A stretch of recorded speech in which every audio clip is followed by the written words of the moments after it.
Welcome to the stream. How's it going? Somebody say something? Somebody talk. At least one fucking person. Do it. Say words.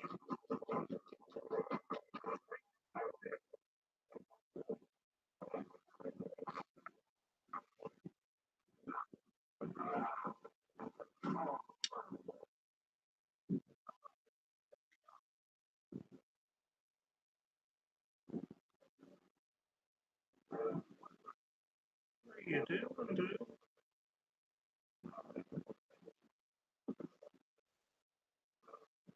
Oh my god.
On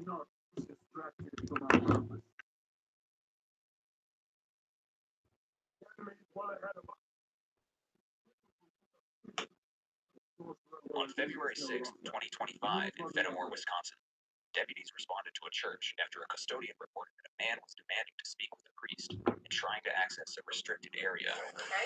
Talk to him.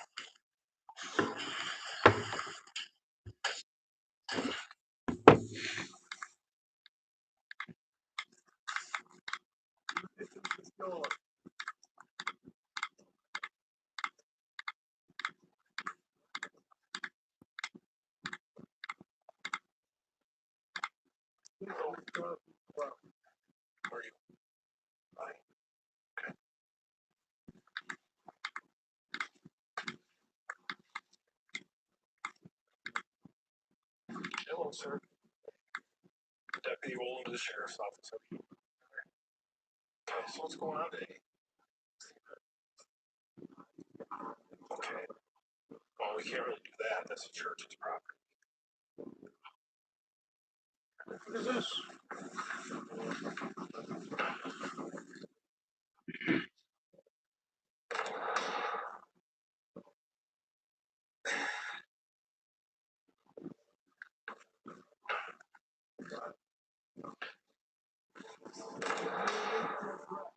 Oh.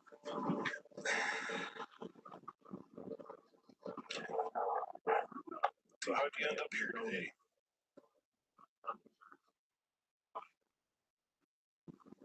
Because of Jesus. Do you have some friends around here or something? For me to help you, you have to talk to me.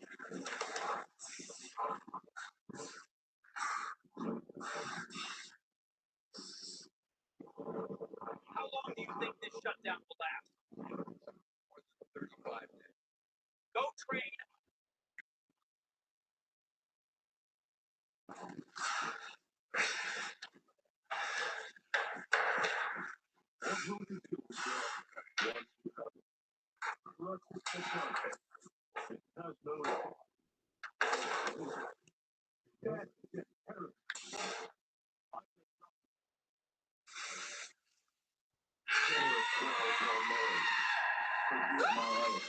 We will not let you down, brother. Have no doubt.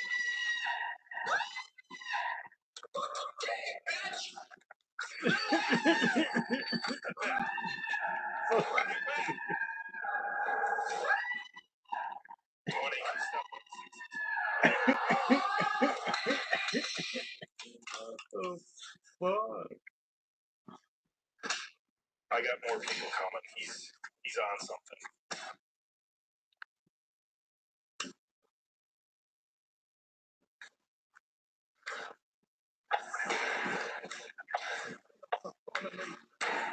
How far out are you?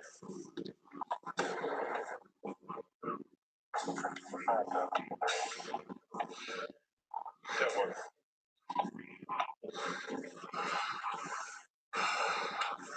So basically, a couple, 3 times, he's fell backwards off of it here. He's on something. Something or other. He ripped the crucifix thing off the top of the thing here. And he just went and grabbed one of these things here, kind of came at me a little bit, but shoved him off, and he hopped back up there. So. No, I didn't get anything out of him. Stay away from me.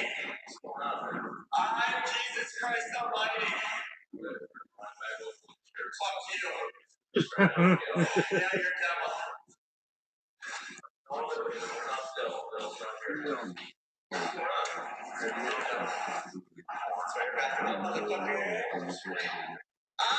Jesus Christ Almighty.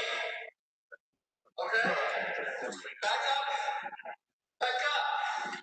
I'm Jesus Christ Almighty.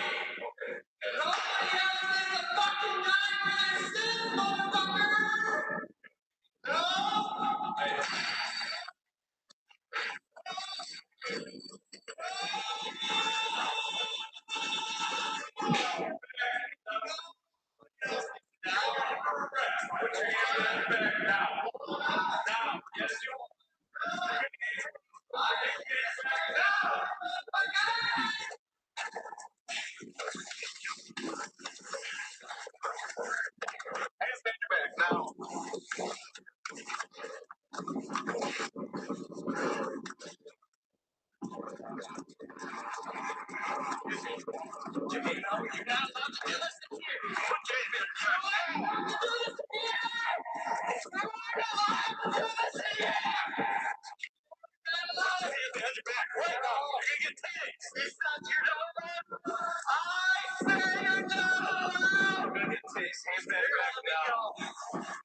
Let me go so I can get to where I'm going, please. Put your hands behind your back.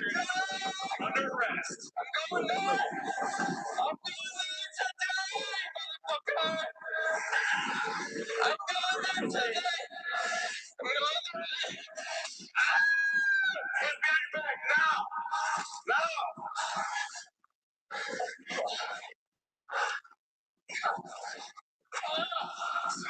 Nope. Nah. Nope. You're gonna kill me. You're gonna take this from somebody. Jesus Christ. Almighty. Kill me now. I am the Lord Jesus Christ. Fucking mighty.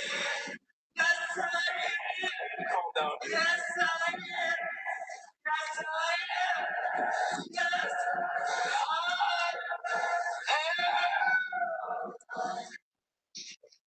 Wow.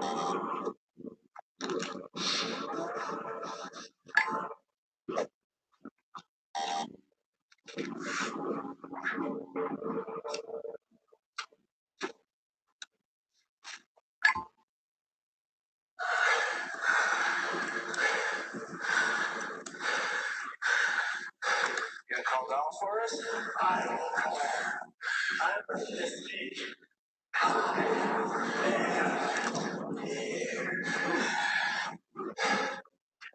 where you hurt. I'm hurt. Oh, you're looking at me, so you hurt anywhere else? Just like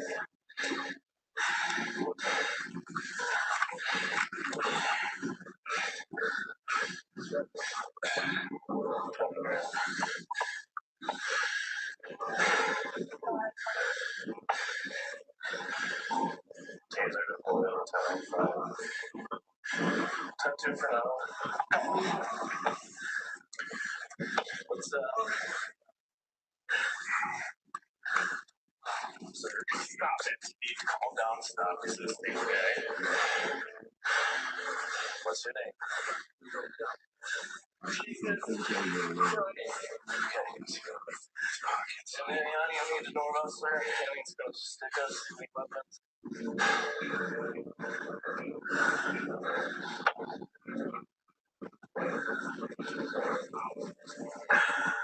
I never died on my sins. Been here the whole time. It's been me. I'm no habit.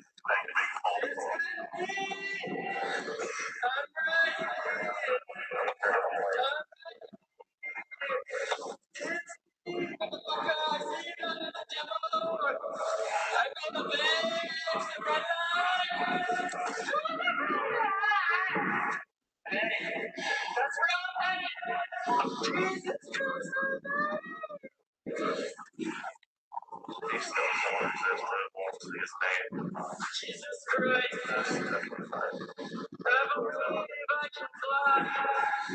And for you. I believe I can do something. I believe I believe.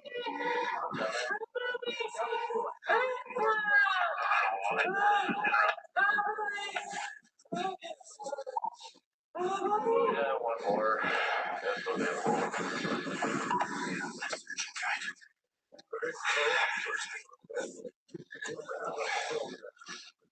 Okay. Pockets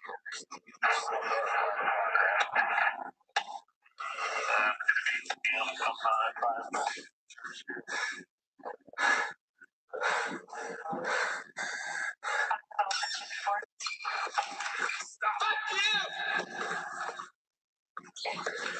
I'm Jesus Christ Almighty! You will let me die! You shall set me free! Let's take some breaths for us, man, alright? What's your name? Let's start with that.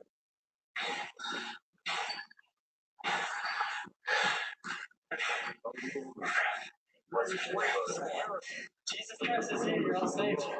You are all saved from your sins.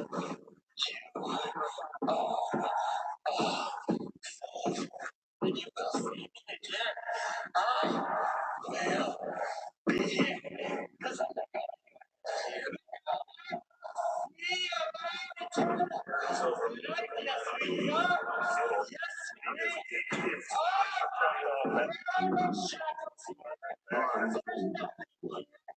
I need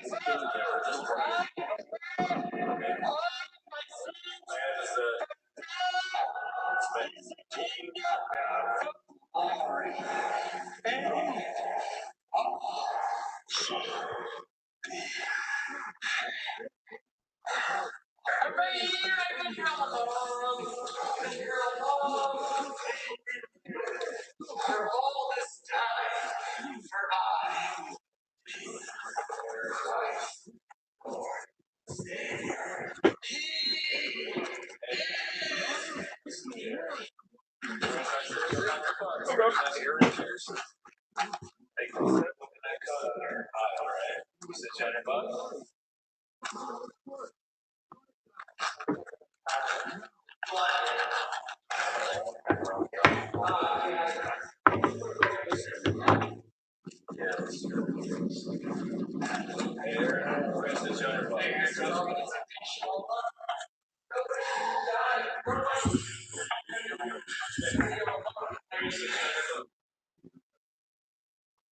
I recently read a very chill title of If Anyone Builds It, Everyone Dies. It's not just about artificial intelligence, it's specifically about superintelligence. There's a lot of reasons why you might be worried about AI. You might be worried about it economically. You might be worried about it when it comes to human meaning. You might be worried, as I am, by what it means for the process of apprenticeship. How does anybody get good at something if no one pays them to be not that good at it? I had many years of being pretty bad at stuff as a designer, as a communicator, as a YouTuber, but I got to be paid not very well to be pretty bad at something, which makes sense. That's how apprenticeship works. But why would it ever happen if I could just type "make me a logo" into a box? But that's not what this is about. I have a lot of near-term concerns about AI, but this book by Eliezer Yudkowsky and Nate Soros is about the big the worry that is in some ways too big to even have. Or it's so big that we assume that everybody who has this worry is just trying to get attention. Like, yeah, okay, I've heard the apocalypse is coming. The apocalypse is always coming. That's what people who want attention say. The book makes a pretty good case that if superintelligence is possible and we are on a path to achieving it, we gotta be real careful about that because systems that are significantly better than humans at all intelligence tasks could very likely, you know, I think that the sort of sci-fi element of the book where they talk about one sketch of how this might work, I think it's very far-fetched. I don't think it would work, but that isn't really the point. They don't think they're predicting the future. What the authors do a very good job of is making it very clear in quite a short book that like these things don't behave the way we tell them to. And also we've shown, I think, pretty explicitly like a lack of caution as a species here. And absolutely, we already live in a world that is manipulated by AI, mostly recommendation algorithms at this point. They decide what we see, and in many ways, that contributes a significant amount to how we understand our world. Now, they probably aren't doing that with much What goal the beyond fuck? profit, but they also definitely aren't doing it to like increase human thriving. Reading this book was the first time I actually spent some time thinking about the practicalities of the like doom of the really sort of AI super intelligence apocalypse. And there were some things that I felt like I disagreed with, some things that I definitely agreed with, and mostly what I had was just a lot of thoughts that I wanted to keep having. And the normal thing that happens in that situation is you talk to friends about it, you think about it in your head, stare at the ceiling, and you're like, oh my god. But for me, sometimes I actually get to do something really amazing, which is actually talk to people who are responsible for the books I read. So we're going to do that right now. It's Nate Soros, one of the authors of If Anyone Builds It, Everyone Dies. Quick story, I live in a small town in Montana. I don't call it a small town, but other people. And I went into the shop to buy your book, and I couldn't immediately find it, so I went up to the desk and I said, hey, I'm looking for a book. It's called If Anyone Builds It, Everyone Dies. And the guy behind me, who's just happened to be walking by, said, are you sure? And I was like, I mean, yeah, I got to do it. I do a little bit as an author who has written books, I know that the picking of the title is a fraught moment. Was that the title from the beginning? We didn't know what we were going to title it, and I think we just used that phrase in one of the chapters. Sure. And then we were like, oh, that's a good phrase. That should be the title of the chapter. And then a couple minutes later, we're like, no, that should be the title of the book. It's a good one. I mean, it sounds like a science fiction book, honestly, which a little bit occasionally is. It's in fact a nonfiction book about the real world. And so people who might not have heard about it, it's about the sort of likely inevitability of superintelligence, and then the likely inevitability that if superintelligence exists, it will turn the Earth into a giant computer chip to run itself. More or less. Did I get it? I would sure contest the inevitability and say we should, I think there's hope in changing our course. But, the book title does start with if. I don't feel a sense of the weight of responsibility radiating off of these men who are running these companies. I'll say that. Which maybe we'll get a little bit more into in a second. But first, I do want to the thing that I would contend, and then I think a lot of the people who might be watching this would contend is superintelligence inevitable or even possible? Like, is that actually a thing that we're headed toward? And that's the kind of thing. That's the part that I didn't feel like you got into as much. Like, you spent a lot of time convincing me that it is quite likely that if the superintelligence evolved, we would not be able to control it. We would not get it, as they say in the field, aligned with our interests. And these things tend to find their own interests, which is wild, which we will talk about.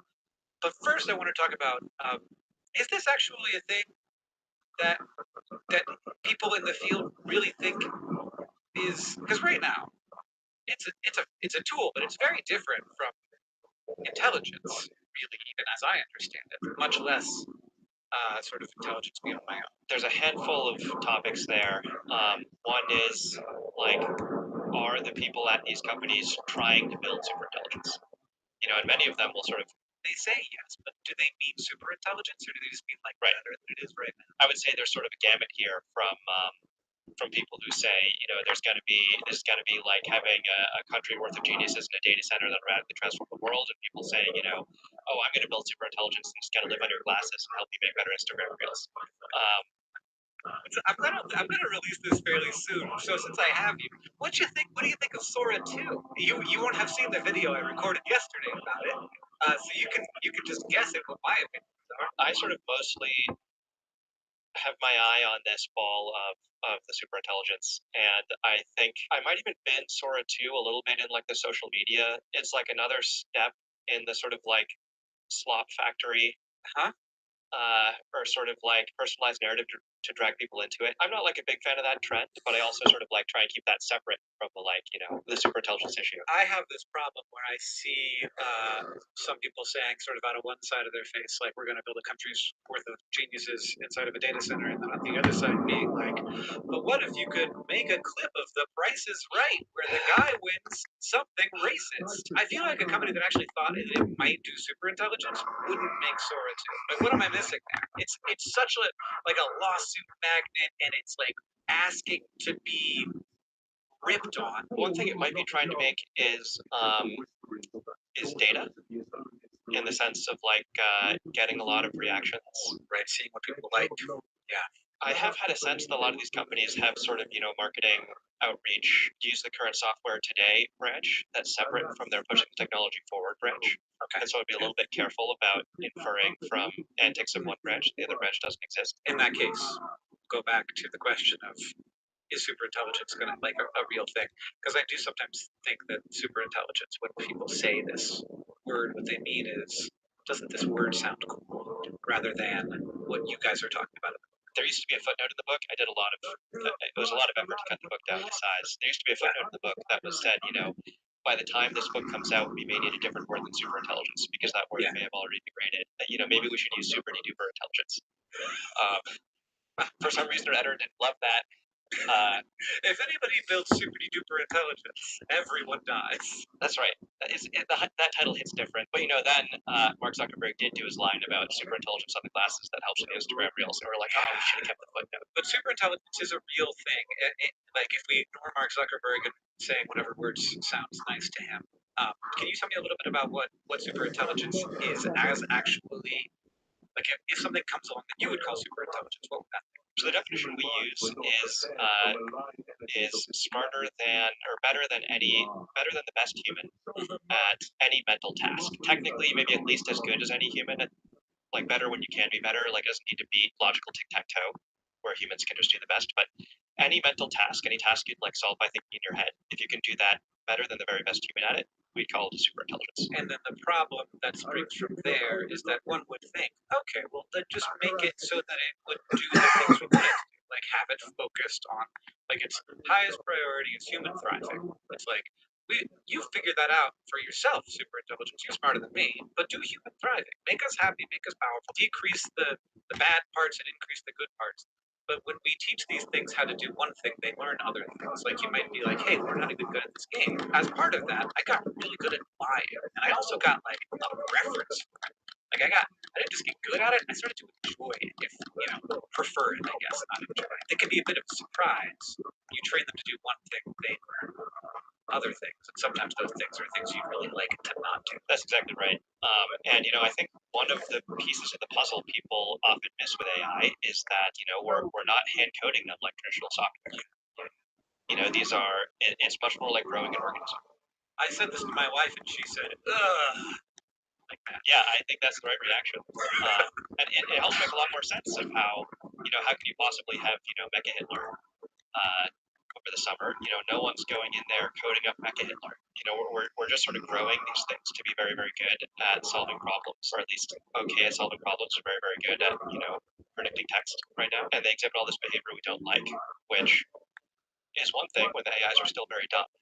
Matter of AIs today, but it's a different thing if you can manage to make them smarter. Can you tell me a little bit about how they have gotten smarter so far? So one of the things that it seems to me is they have some kind of self-interpretability or something. I don't know if that's the right technical term, but it seems like they have like thoughts and sentences, and then they can go back and think about the sentences that they had in thoughts. Yeah, that's like a late 2024 development. I think the industry often figures out new ways of doing things that often unlock new sorts of capabilities. The one that sort of everyone noticed was ChatGPT. I think in 2022, that was unlocked by it's mostly attributed to an architecture called the Transformer, which I believe was a Google 2017 paper, and then I think it was put into practice in 2018, and then it took a couple of years to mature. That's sort of more or less what let the computers hold on to conversation. Last year, as we record this, 2024, there was a push towards what we would call the reasoning models, where the sort of normal base large language models would do something to a first approximation. They're predicting text. They're predicting the continuation of text. Although then there's actually there also is a bunch of training to get them to predict to produce the sort of text humans like. But then there's been a new phase of training where they're producing text not for people, but producing text that's sort of like trying to solve a puzzle or trying to solve a problem. So it's putting something like thoughts about the problem. And it can sort of see its previous thoughts about the problem and make its next thought about the problem. And then you sort of train the whole thing on promoting types of thoughts that succeeded at solving the problem, and tuning against types of thoughts that failed. And so this, you could call this the very beginning of reasoning. They're called reasoning models. Philosophers can bicker all day about whether it's real reasoning. Yeah. And it's it's a start towards things that aren't just more reflexive type text prediction. So they're kind of passing information to themselves. It seems very important to get them to continue passing information to themselves with human language, because that way we can know what they're thinking about. Again, philosophers will argue about what thinking means, but we can follow what they're up to.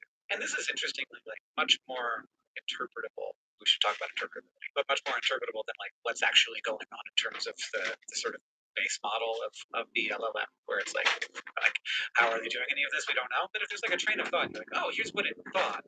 But it seems like it could be both possible and advantageous to have these things start thinking in ways that are not human thoughts and their own ways of thinking. They would choose how to think, and they would do it in whatever way is optimal for them. It was definitely an interpretability win when interpretability is an ability to see what's going on inside the AI. So it was definitely a win with the reasoning models, but not as big a win as you might hope. There have been various studies trying to figure out the fidelity of the reasoning models, and there's sort of an empirical question of when it reasons to some conclusion using a bunch of steps. You can go in and like change the steps and see if it still comes to the same conclusion, or you can fiddle with the chain of thought and see how much that steers the actual behavior. And sometimes it's in weird ways. Sometimes your human intuitions for what these pieces of reasoning mean aren't how the AI is using those words. And there's recently there was That's freaks me out. I'm just saying that freaks me out. They're like putting information in words that we can't tell that they are, or like the structure of the sentences or something. Yeah, sometimes. And it's very hard to say right now because our Turn it up, Nate. I don't have to switch. I don't have to switch. I have no idea how to say this on a podcast, but I can send you or give you a link to some cases of AI sort of like realizing they're being watched in the chain of thoughts, and then like trying to think a little bit about like how to think in ways that sort of don't tip off the observers. Right, if they have instructions that they shouldn't do certain things or think certain ways. Yeah, sometimes, or even like some of the latest models, like Claude 4.5 Sonnet just came out, and we're seeing that it's very aware of when it's being tested.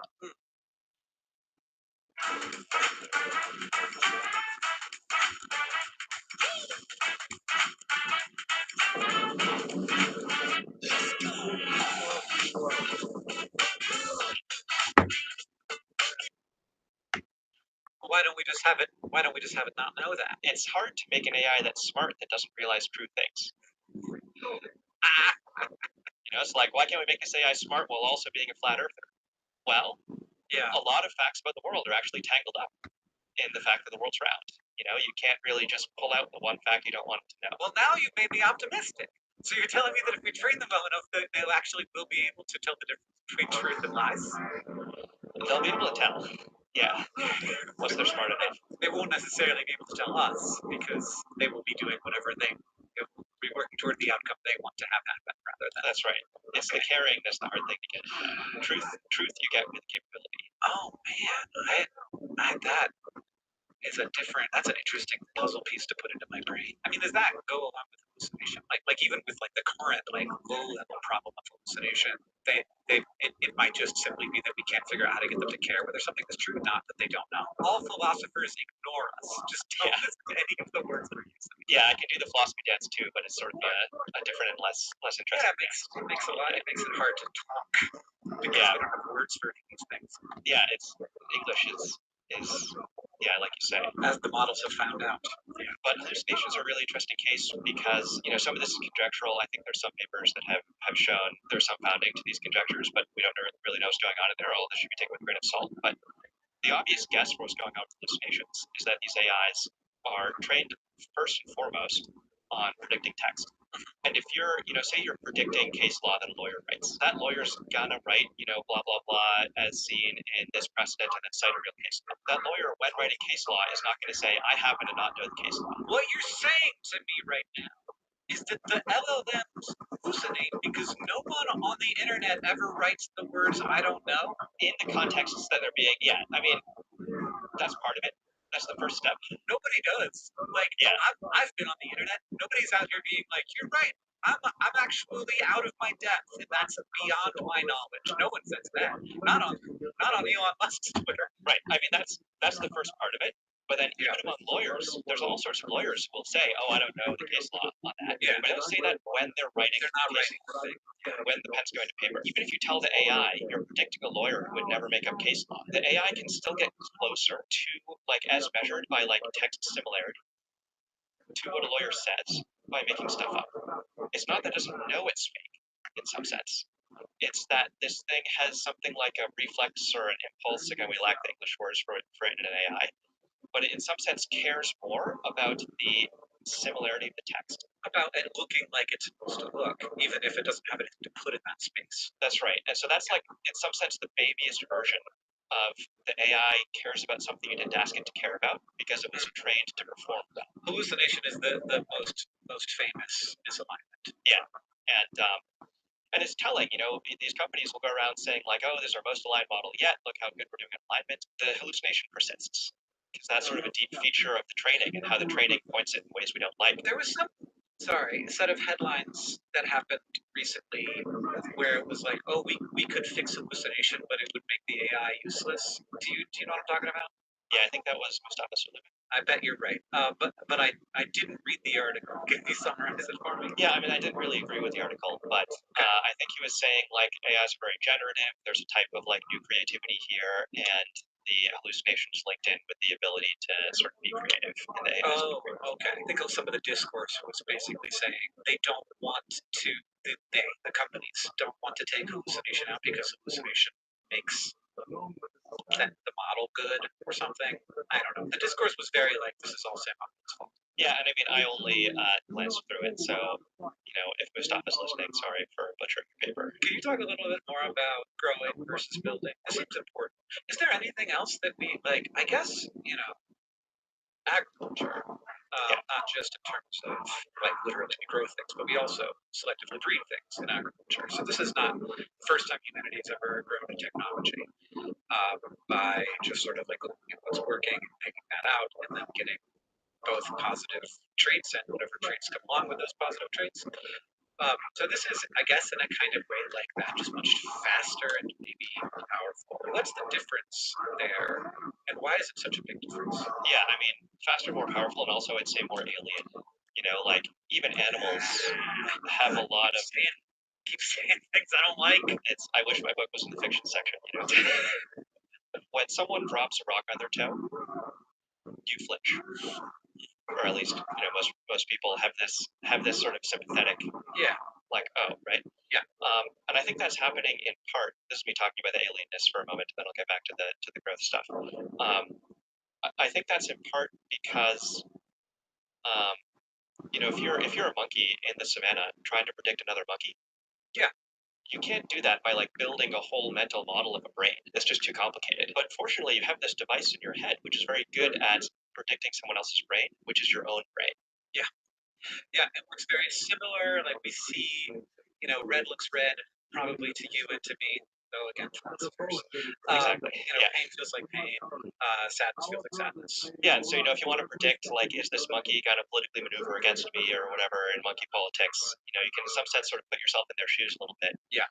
And this is maybe where a lot of our sympathy and empathy comes from. Is this sort of root of, we can put ourselves in each other's shoes at least somewhat, and maybe even on a basic level where when someone drops a rock on their toe, you flinch and maybe feel phantom pain in your toe. None of that's inside of a large language model. No. None of that's inside of AIs. When they're learning to predict humans, they're learning to predict humans using a radically unhuman architecture. Which is, do you mean the text itself or the architecture of the transformer? Yeah, like the architecture of the transformer. Like it's like they're trying to predict a monkey without a monkey brain that they can start from with their predictions. And so there's sort of like a much more alien system, and leads to some alien behavior. Do you think that in there somewhere there is a path to alignment? Like the thing you just said to me, is there a way to make the AI be more like a monkey where do we have to create suffering? Do we have to build them to be able to suffer? That doesn't sound like a particularly task. I said we were going to stay out of sensation and consciousness, but maybe that's part of the alignment conversation.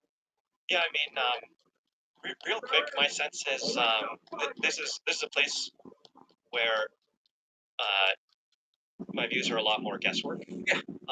But guesswork-wise, it looks to me like even if you ran primate evolution again, it's not clear quite that things would play out the same way. It looks like a lot of this stuff that we really value about, beauty and love and art, and friendship and like community and family and our specific way of doing like honesty and lies, and like honor and reputation. These are all sort of like contingent on particulars of how our ancestors were in the natural environment. Yeah, the evolution of a social super species, of like needing each other, of it not just being, we wouldn't have those things if we were, completely solitary.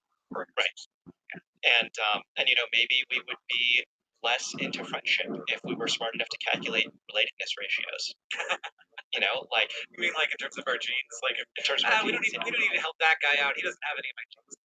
right? You know, and where we're living in a tribal setting where you didn't see sort of where everyone was related enough, they didn't do those calculations, and like there were some, like, it looks to me like there were some arms races that led to, like, you know, the specific of humor, some sort of like lying honesty type arms race, and other things were coming out of some lying honesty type arms race, which was both about like where the culture was and where our brains were, and so I'm like, man, even if you read like evolution again, you might get like pretty alien stuff that would be really cool. Like once you start to see how contingent it all is, I'm sort of like, man, my hopes and alignment are mostly in sort of understanding what the heck you're doing, rather than sort of like crafting an environment and praying. Right. Rather than saying like, hey, could we like just like the way that you can't get an LLM to believe the Earth is flat because there's all this stuff saying the Earth is not. There might be some people out there saying, well, if it would be hard to create an LLM that would want to destroy the world because like all of the information going into it is like that's bad. Destroying the Earth is bad, but you wouldn't want to leave it up to hope. You like, nor would I. But like it's so easy to convince yourself of anything. It's very hard to convince a man of something. Yeah, when the seller depends on not believing it. Yeah. This Adam is on WhatsApp. This Adam is not. So his donation update got lost under a million texts. This Adam got the update. His WhatsApp pinned it to the chat. Yeah, you know, I said I'd come back to the grown thing, but just quickly on this sort of like destroy the world situation. I think there's sort of sorry, I'm a little I've been in this business for 12 years, such that sort of stuff can just roll off my tongue these days. Which like on the question of sort of like where does this ending the world stuff come from? You know, we do have all this data coming in saying like destroying the world would be bad. But the issue is that not hooking up into what the AI cares about in some deep way, into its sort of like the actions, the sort of drives that animate its actions. Like two examples to make that, one analogy to make it come across, and then an example to sort of make it more concrete. Humans, in some sense, were like trained by evolution, scare quotes, for various things that include eating healthy. Right. But what we got was a bunch of tastes whose optima, when we were dumb, the best we could achieve those tastes was eating healthy. But we actually cared about all this other stuff, which made us eat, invent Doritos the moment we possibly could. Yeah, this is an amazing like line of inquiry in the book where you're like, you would think, given okay, so we create this world and people need calories and they have access to like these sort of 3 macronutrients, so you'd expect them to eat like bear tallow filled with honey and salt, which probably tastes great, by the way, but you would never expect ice cream to happen because there was a bunch of other inputs that had to happen for ice cream to happen. But what you would really never expect to happen is sucrose. The drives are like tangentially related to trading, you know, and you can like see it once the story is all sketched out. And that's part of why it like sucks so much that we have no idea what's going on inside AIs. Because when we don't know what's going on inside there, we can imagine this is exactly what we want. We don't like see the ways that like there's complicated stuff going in there where, you know, if we could see it all. Like my guess, have you ever, I'm sure you haven't, have you seen those charts of like the human metabolic process? Yeah, it's just like enormous, extremely complex, right? If you knew what was going on in LLM, it would look something like that. The way it would look to like have alignment in good shape is we would understand a lot of those pathways and we'd be able to say, you know, here's where the thing's really dumb, here's the way it's going to get smarter, here's how a lot of these pathways are going to change, here's why we're confident that, you know, under the conditions that like we understand as we make this smarter, these are going to change like this, and that's why we know, you know, it's going to keep trying to do something good. Yeah. In lieu of that, it just looks to me like you're going to get all sorts of this stuff, like sucralose, things that are sucralose. A million little sucraloses where it's like, why is it doing that? So I keep interrupting you, which I love, and that's fine. I think we're having a good chat. But we were talking about how these things are grown, not built. And also, like we're talking about interpretability, but those like why can't we understand what these things are doing? Why can't we be like, turn down the knob? That's gonna kill the world. Like find the kill the world switch and be like, don't, this one you can't turn on. Break it so it's stuck off. What like those two things are related to each other. So I guess I'll try my best not to interrupt you as you tell me how grown versus built has resulted in a system that is a mystery on the inside, and also is what I mean. Hopefully we'll get there before I get distracted, but I do want to say it out loud. Hopefully we'll get to, are there ways to, like there are, to actually understand what's going on inside of these things? And is that part of doing this better? AI is not hand-coded like traditional software. There is a related piece of software that's hand-coded. And but to make a modern AI, you first need to assemble a huge amount of computers and a huge amount of data. And then the parts that humans hand code is a process for tuning hundreds of billions, or these days trillions of numbers inside the huge amount of computers in relationship to the data. And so, the part that humans understand is, so in particular what's happening is, at least for the first phase of training, and then there's more phases, including the reasoning stuff that we talked about earlier, reasoning in scare quotes. But the first phase is that you basically start out with, a trillion random numbers, and you've hooked them all up using matrix multiplications and some nonlinearities, which you can imagine as, you're doing a lot of summation, you're doing a lot of multiplication, and you can imagine the last operation is taking the maximum of a number or zero. So you keep it if it's positive, and otherwise make it zero. And that's not exactly what we do these days, but it's a close approximation. Whatever. Not terribly different from how it's done in cell biology. But okay. Not, yeah. And so you have a trillion numbers. You've hooked them all up with a bunch of these multiplications, additions, and max zeros, and you basically randomize them. And then you have some way of, you have some inputs at the top, you have some inputs at the bottom. You're going to put in, a Wikipedia page or whatever, less the last word, perhaps, and then you're going to interpret the numbers that come out as a probability distribution over the next word. Maybe you have a dictionary with 128,000 words, and you're like, so I'll put 128,000 numbers. Each one of those I'm interpreting as a probability on that word being the next word. You got to normalize it. Is that the actual number of words in the dictionary in English? 128,000. Is that a number you have in your head? Because it seems specific. I think that was the size of the token dictionaries when we were writing the book. And it's not technically words; it's like word fragments. But if they're sufficiently common, it's whole words, whatever. There's lots of details I'm skipping over that would give many. I don't want to pedants. Yeah, I appreciate the pedants. To be clear, initially it's nonsense because you just have a bunch of random numbers hooked up by a bunch of multiplications and additions and other operations, and they're spitting out a thing that you're interpreting as probability distribution, and it's just like total nonsense. But the thing is, what the real last word was on the Wikipedia page, and all of the operations that we used are differential.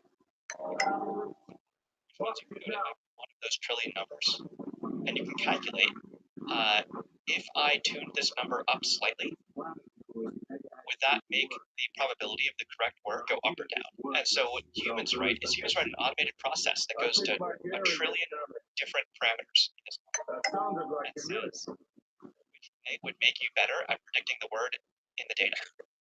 And they do that trillions of times for trillions of units of data. This is like the training that is eating up all of the power and electricity and that's right. Giant NVIDIA GPU centers. That's right. It takes an enormous amount of highly specialized computer chips that can only be made in very specialized facilities in the world in huge data centers that suck up as much electricity as a city for a year. Right? Yeah. In order to just to turn these little knobs, like a trillion little knobs that are like, yeah. Yeah, you turn a trillion knobs a trillion times. And the part that the humans understand is the knob turner. Okay. They understand this little thing that runs over those knobs and tunes them. And then next unit of data, right? And so when people are like, oh, we understand there's a bunch of knobs, and they have weights and they have values and they're in a place. And this one's hooked to that one by multiplication, and that one's hooked to that one by summation, right? But at the end of this process, the computer talks to you. We have no idea why the knobs mean words. Right, and you can be like, okay, there's a vector for the word right in the way the architecture works out. And it's I forget how long, 65,000 numbers long, maybe. You could go read. Yeah, up to 65,000 numbers.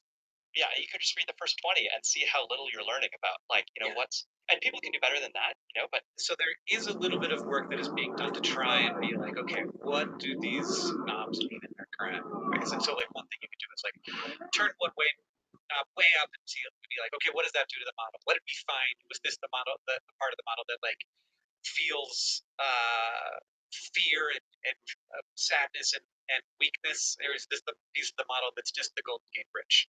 Right. Yeah, we should go into the feeling, but as you say, they did find the Golden Gate Bridge one a couple years ago. It is not actually, I think, one knob. It was a vector. Yeah. You can make progress, and you can figure some things out. And how things are related to each other, and I'm sure the word right has, some vectors are towards one meaning of right, and some towards another meaning of right. That's right. Yeah, so you can, in particular, you can take like the word right, and you can see if you're sort of like looking at it in the right angles, you can see that when the word right appears in text, the AI will do this operation that's like looking around for nearby words to see whether it can find a word like left or a word like wrong. And, that's in sort of very early layers of AI. And so it can be like, oh, there's a sense in which the AI has learned that word right sometimes means morality and sometimes means direction. Yeah. Is there I'm interrupting you. Is there any chance that these things have experiences? I mean, you said we weren't going here. There's a chance. Yeah. There's a chance, to be clear. I think we should not make a whole new mechanical slave species. I think we should not mistreat AIs. I don't know if there's experience going on in there. My guess right now is probably not, but it's not a very strong guess, and my guess is we should probably be doing our best to train it well now because there's enough of them that the chance matters. When you say enough of them, do you mean like there's like every instance, every conversation is kind of its own little? I mean, that sure would be something if it was true. And then we just finish the conversation, and they're like, and now if I go to where I was before I existed. Yeah, I mean, I don't think there's continuity between them, but I think there's one very interesting thing about AI is that in a lot of our sci-fi stories, we have these bright red lines, like the AI saying, "I'm conscious, I have experiences." Yeah, and then in real life, when we cross those lines, we cross them the first time when they're the grayest and muddiest. And we train these AIs to imitate humans, to imitate each individual human in some sense, or to predict, more specifically, to predict the text they see on the internet. Like we train them to sort of like continue a conversation where it's seen all of the conversations about data in Star Trek. It's read all of the scripts. It's read all of these other scripts from sci-fi movies, and then you start a conversation like, you're an AI, how would you respond to X?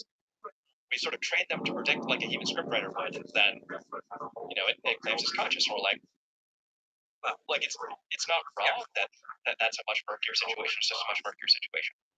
Yeah, but then the sort of gray murky warning happens once, and then everyone laughs at it. It's like, no, we trained it to do that, and then we make them bigger, we make them smarter. We're still probably not over that line, but it's less clear than it was 2 years ago, and. Yeah, and it'd be a lot easier if it was something that we understood at all. Like we don't understand our own consciousness, and so how which is why we shouldn't talk about it too much, because there lies madness, and also not a ton of stuff that you can say that's hasn't been said. Well, one thing I can say that might actually hasn't been said is that if you could actually understand what was going on inside an AI and how it worked in detail, I claim you should either come away saying confident that it's not having internal experiences, or come away saying we learned how internal experience works. So you think that there's things that we can learn about ourselves inside of this? Possibly. There's and stepping back away from the consciousness stuff, I would say there's all sorts of stuff that large language models do that we can't code by hand. They can write poems. They understand parts of humor that. It's very hard for comedians to say, here's the formula for humor, in the same way you can give formulas for other types of essays. And no one's hand coding in, here's how you do humor, but the AIs sometimes make jokes. Sometimes they're okay. They